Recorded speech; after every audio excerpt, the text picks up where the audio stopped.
Fala aí, galera! Primeiro um gole aí. Fala aí, galera, belezinha? Felipe Brazuca aqui, gravando outro vídeo pra vocês. E nesse vídeo eu vou falar sobre 10 coisas que você tem que levar em consideração, sim ou sim, se você decidir aprender um idioma, ok? Não só se você quer aprender, mas se você já está aprendendo um idioma. Você tem que levar isso em consideração. Bom, a primeira coisa que você tem que levar em consideração é que nem todo mundo vai saber o seu idioma nativo, ok? Principalmente as pessoas que falam espanhol. É muito comum que as pessoas vão pro Brasil e pense, ah, caramba, o espanhol parece muito com o português. Se eu falar devagar, todo mundo vai entender. Se o brasileiro falar devagar comigo, falar lentamente, todo mundo vai entender. Não funciona dessa forma. Eu já estou cansado de conhecer várias e várias pessoas que viajam pro Brasil e no avião, durante, nem sequer chegou no Brasil, só em estar com brasileiros, escutando, não entende nada. Então não vá pensando na ilusão que as pessoas falam, ou que vão entender o que você fala se você falar lentamente. Se você vai para o Brasil, aprenda pelo menos o básico em português. Dessa forma, você vai aproveitar mais o momento que você vai estar no Brasil. Você não vai ficar perdido numa mesa sem entender nada. Não tem nada pior do que isso, galera. Já aconteceu comigo no Chile. Vocês sabem, se você é do Chile ou se você já escutou um chileno falando, fala muito rápido, é uma coisa impressionante. Então imagina eu sentado na mesa, escutando 7 chilenos conversando entre eles, e você se dá conta que todo mundo tá com lástima de você porque você não tá entendendo nada. Aí começa a galera a catucar um ou outro, como, ei, fala com ele aí porque tá quieto, não sei o que. E você fica como, caramba, ou seja, não, tranquilo, pode falar, eu tô só observando. Mas se você quer aproveitar mais, aprenda o idioma, ok? Outra coisa que é muito comum é que o pessoal se preocupe muito com o sotaque. Qual é o sotaque que eu aprendo e tudo mais? Galera, não existe um sotaque fixo, ok, no Brasil. As pessoas falam de forma diferentes em todas as partes do Brasil. Até eu mesmo como brasileiro, quando eu viajo para o sul do Brasil, eu percebo isso. Então a minha recomendação aqui é que você escute pessoas de vários lugares, ok? Não escute pessoas que só são de São Paulo ou pessoas que só são do Rio. Escute pessoas de vários lugares. Dessa forma, você vai aprender a filtrar mais o que as pessoas estão falando, independentemente do sotaque que elas usam. Então, não se preocupe em aprender um sotaque, não mais, ok? O sotaque você aprende depois. Depois que você já conhece todos, você escolhe o sotaque que você gosta mais. É ok, você coloca em prática, você começa a praticar com esse sotaque. Ok, o terceiro ponto é muito importante, ok? É muito comum que nos institutos ou com a metodologia tradicional, as pessoas, os professores, alguns professores, eu não vou falar que é todo mundo, ok? Coloquem como assuntos que os estudantes não se importam com isso. E o meu ponto é, qual é o ponto que eu quero chegar? As pessoas falam do que gostam, ok? Na vida real, se eu estou falando sobre o tema, é porque eu gosto desse tema. Geralmente é assim. Então não tem por que você investir o seu tempo lendo coisas que você não se importa com isso, não tem interesse, para depois falar de outras coisas que você gosta. E se você não pratica um vocabulário, tudo isso com os temas que você gosta, você não vai saber se expressar bem. Outro problema também que eu encontro muitas vezes é nas avaliações dos estudantes. Então o professor vai lá avaliar o estudante para ver se fala bem português ou não e pede para falar de uns assuntos nada a ver. Ou seja, até mesmo no meu idioma nativo, se alguém me pedir, fala sobre tal coisa e que eu não tenho conhecimento, ou seja, eu vou travar, não sei, eu não tenho vocabulário, eu não sei articular sobre esse assunto. Então você sempre tem que dar preferência para coisas que você gosta, coisas que você admira. Então professores de português, eu incentivo os professores e os estudantes também a pedir que os professores passem material que você gosta. Se você não encontra um material que você gosta, peça ao seu professor, eu gosto de tal tema, não sei o que, será que você encontra isso em português? Talvez o professor pode encontrar esse material para você e envia para você. Então você começa a praticar vocabulário, como se expressar com os temas que você gosta, que você tem afinidade, beleza? Outro ponto extra aqui, você imagina, você vai para uma entrevista de trabalho e o entrevistador pergunta alguma coisa que você não tem nem ideia, você não conhece sobre isso. É claro, não se trata de saber o idioma, se trata de ter afinidade com o tema que se está conversando, nada mais. Então, se você for avaliar alguma pessoa, peça para que essa pessoa fale sobre o tema que ela mais sabe. Se você não tem alguma página específica para encontrar um tema que você tem interesse, visite a página nativeportuguese.co/nativecontent. Eu vou deixar aí na descrição do vídeo, ok? Por que eu falo isso? Porque são várias páginas do Brasil com vários temas diferentes, vários assuntos. Então, se você gosta de tecnologia, você pode encontrar material sobre tecnologia. Se você gosta de viagens também, é a mesma coisa. Então, bem bacana, tem muito material, muitas pessoas estão aprendendo muito mais que português através do português. E quem me conhece sabe que eu sou totalmente a favor disso. Não é só aprender o idioma, você tem que aprender mais que o idioma através do idioma. O idioma é somente uma ponte, nada mais. Idioma tem vários, milhões de idiomas. O que você vai fazer com o idioma que você está aprendendo, que você vai construir, já é você, é uma decisão própria, ok? Ponto 4, galera. Nem sempre os lugares vão estar silenciosos. Por que eu falo isso? Porque tem muitas vezes que as pessoas começam a aprender português escutando música com fone de ouvido perfeitamente. Começa, eu não sei, vou para uma reunião de português onde está tudo silêncio e tudo mais, ou seja, não preciso me esforçar tanto. Então acontece muito também uma amiga que estava no Brasil, que pegou um ônibus e estava querendo conversar com uma pessoa no ônibus e pelo fato de estar barulho, estar o vento e tudo mais, ela não entendia quase nada, porque não estava acostumada a escutar em lugares assim, como que não são favoráveis. Então a minha recomendação é, se você está tendo aulas de português, ou se você não está tendo aulas de português, se você está só aprendendo português por sua conta, que você se junte com pessoas que falam português, de preferência nativos, em vários lugares. Okay? Você pode ir para um bar, você pode ir para um restaurante, pode estar na rua conversando. Se você está com o seu professor, você pode pedir: ei, professor, vamos fazer a aula hoje diferente, no ônibus, né? Passando, não sei, dar uma volta no ônibus conversando em português para ver se eu consigo entender bem. Então não espere que o lugar sempre vai estar silencioso. Um exemplo é esse lugar que eu estou agora. Olha a música como é que tá. Eu tenho que gritar, que eu acho que é aumentar o volume da música. Sem falar também que você pode estar numa balada, numa festa, conversando com seus amigos e você pode perder uma oportunidade de conversar com alguém porque você não entende nada que essa pessoa está falando. Então você tem que se expor a situações que não são tão favoráveis para que você entenda o idioma. Beleza então, galera? O ponto 5 aqui é o que eu já vi muito acontecer, muito mesmo. São pessoas que começam a aprender português com a metodologia tradicional, ou com algum livro, ou até com Duolingo também. E começam a aprender uma sequência de palavras, de vocabulário.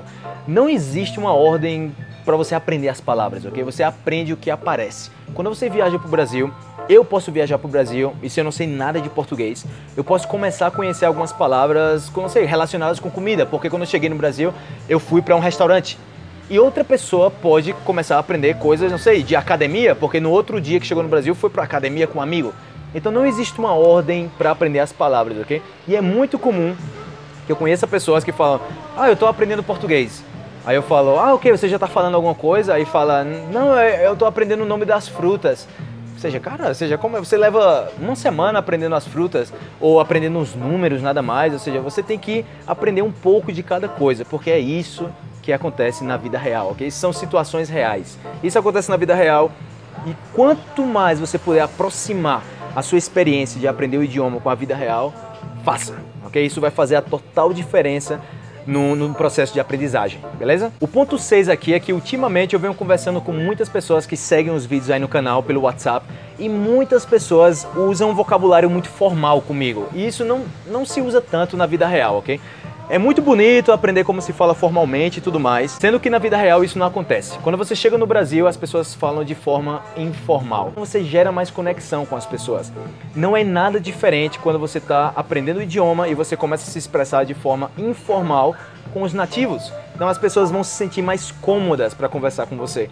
Então, literalmente, se você está em dúvida entre utilizar informal e formal, no começo, use informal, ok? Mais adiante, você pode dar aquela polida e você pode conversar um pouco mais formal. Até porque, galera, não sei, ou seja, 85%, 90% do tempo a gente está falando informalmente. Então não tem para que estar perdendo tanto tempo aprendendo coisas formais se você vai estar falando informal geralmente com as pessoas no Brasil. O ponto 7 que você tem que levar em consideração é o quê? Geralmente as pessoas contam histórias, ok? E por que eu falo isso? Tem pessoas que falam: ah, eu estou praticando português, eu estou vendo jornal. Mas quando você vê o jornal, você geralmente está consumindo informação que é muito passiva. Você não tem como se meter na conversa, entende? Eu recomendo que você escute, que você veja e escute o que seja entrevistas. E por que eu falo entrevista? Entrevista para mim fez a total diferença quando eu estava aprendendo inglês. Eu ainda estou aprendendo inglês. Aprender o idioma é uma coisa sem fim, ok? Isso nunca vai acabar, nem sequer o seu idioma nativo. Você sempre vai estar aprendendo coisas novas no seu idioma nativo. Então, a melhor forma que eu encontrei assim de você se aproximar da realidade é escutar entrevistas. E por que eu falo isso? Porque as pessoas estão contando histórias. Coisas que já aconteceram e coisas que vão acontecer. Planejamentos, tudo mais de vida. Eu vou fazer tal coisa, eu pensava que no passado.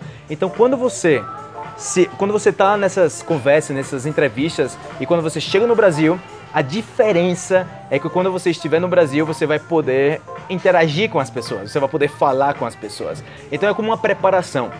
Até porque na vida real, quando você chega no Brasil e você não sabe nada de português, ou você está um pouco inseguro para falar português, você começa a quê? A escutar, nada mais. Então tem dois brasileiros conversando, se você não sabe muito português, você faz o quê? Eu vou escutar, eu vou observar como é que essas pessoas conversam entre elas, como é que elas reagem a cada pergunta. Então você começa a imitar essas pessoas. O outro ponto é que você já esteja preparado através das entrevistas que você vai ver também na página Native Português /Native Content. Você vai encontrar várias páginas com entrevistas, não somente entrevistas com vídeo, áudio, mas também em texto, para você poder se expressar de forma mais clara, como você faria no seu idioma nativo. Você vai perceber também que tem vários tipos de entrevistas, ok? Entrevistas de negócios, entrevistas de experiências pessoais, de depoimentos também. Então, algo que é muito difícil também, que eu até vejo isso com espanhol, é quando você quer expressar os seus sentimentos, como alguma situação que aconteceu, você quer especificar detalhes. Uma coisa é que você fala, eu fiquei muito triste, e outra coisa é que você começa a falar como, eu fiquei muito desapontado com essas coisas, nunca esperei que isso fosse acontecer e tudo mais. Então quando você começa a especificar isso, você começa a se aprofundar mais no idioma e começa a expressar melhor as suas ideias. E a única forma de aprender essas coisas é se você escutar os brasileiros falando assim, utilizando o vocabulário. Você escuta, você aprende e você começa a utilizar. Muito simples, ok? Outro ponto também é que você não só vai falar de coisas que você leu em português. Já aproveitando, relembrando o ponto 3 aqui, você fala de coisas que você gosta, que você tem afinidade. E por que eu falo isso? Tem muitas vezes que os professores falam para os estudantes, consuma material que você gosta. E você não encontra o material que você gosta no idioma em português. Não importa, ok? Você pode consumir o conteúdo em outro idioma, inglês, espanhol, que seja, desde que você pratique em português o que você consumiu em outro idioma. Então, se você consumiu, não sei, em inglês, um artigo sobre, não sei, desenvolvimento pessoal, você pode conversar sobre isso em português, porque isso é o que acontece na vida real. Quando eu viajo aqui, quando eu tô aqui na Colômbia, eu falo de coisas que aconteceram no Brasil. E essas coisas que aconteceram no Brasil não aconteceram em espanhol. Não foram livros que eu li em espanhol. Foram livros que eu li em português. Então é muito importante que vocês tenham isso em conta, que levem em consideração isso. Então não se limitem ao conteúdo em português. Se você tem que falar em português, sim. Mas não se limite a leituras em português. Ah, eu não estou lendo sobre tal coisa porque não encontro em português. Não. Para mim isso é uma desculpa sem sentido, ok? Ponto 9 e muito importante, como todos os outros pontos, ok? E eu já mencionei isso em outro vídeo, que como superar a vergonha de falar em outro idioma. O ponto 9 é, as pessoas vão querer entender o que você está falando, ok? Não pense que as pessoas vão estar avaliando o que você está falando em português. Quando você começa a falar em português, as pessoas vão filtrar o que você fala bem e ainda que você fale errado, as pessoas vão converter na cabeça delas para o que está correto e vai entender. Um exemplo prático que recentemente aconteceu, eu vi um vídeo de uma mulher que é uma pessoa que não tem tanta formação, ok? É uma pessoa que fala errado, com muitos erros gramaticais e tudo mais. Eu sou brasileiro, ela é brasileira e você escuta essa pessoa e você está querendo filtrar o conteúdo, a mensagem que essa pessoa está passando. Eu vou deixar o vídeo aí na descrição para que vocês vejam esse vídeo. Talvez você não perceba tantos erros como eu, porque eu sou brasileiro, mas fala muito errado. E depois que você termina o vídeo, você não vai estar pensando, caramba, ela fala muito errado. Você fala, caramba, que lição de vida, que mensagem tão bacana que essa pessoa passou. Então, galera, não se preocupe muito com os erros que você comete falando o idioma, ok? Tem pessoas que pedem desculpa por falar errado, não sei o que. Cara, não importa, você tá... É como se eu fosse ensinar você a andar de bicicleta e quando você cai da bicicleta, você pede desculpa que eu caí da bicicleta, desculpa. Cara, você tá aprendendo, você pode cair, não acontece nada. Você tem o direito de cair. Eu sei que você pode cair. Então não tem nenhum problema, ok? Então não faça um grande caso dessas coisas. Fale com as pessoas. Enquanto você estiver falando com as pessoas e essas pessoas sintam que você quer ser entendido, maravilha, ok? Não hesite em falar, não fica com medo de falar. Porque quando você faz isso, aí é horrível, ok? Aí a conversa fica até pior. Você pode até falar corretamente, 100%, mas se você